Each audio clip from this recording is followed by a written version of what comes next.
My name is Alyssa Gonzalez, and I will be discussing the legacy of W.E.B. Du Bois, a historical black figure that lived both in the 19th and 20th century. Du Bois was born on February 23, 1868, in Massachusetts, and growing up, he was a very educated young man. He became a first-generation high school and college graduate and wrote in articles for papers like Freeman and New York Globe. He was a pioneer for African Americans, being the first black person to ever obtain a doctorate. He received his doctorate at Harvard University, one of the most prestigious schools in America to date. Du Bois was also a civil rights advocate and fought for the rights of African Americans.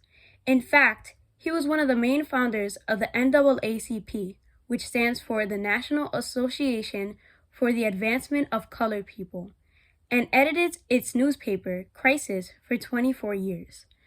Du Bois's main attack was on racism, and he was outspoken in his condemnation of lynching, Jim Crow laws, and inequality in education and jobs.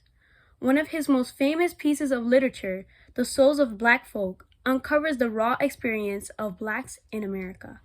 He inspired people globally to fight against injustice. People of color from all over the world, especially Africans and Asians in colonial settings, were a part of his cause. He was a supporter of Pan-Africanism and insisted in the organization of numerous Pan-African congresses to fight for the freedom of African colonies from European colonial rule. A famous Pan-African Congress conducted by Du Bois was in Paris, where 60 representatives from 16 nations, proctorates, and colonies attended.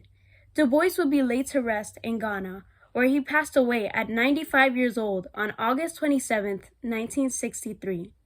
Du Bois was a man who united black people and supported their right to vote and get an education.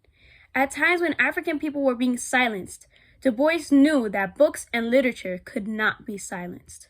One thing we can take away from the life of Du Bois is that writing is a powerful weapon and can inspire people nationally and internationally.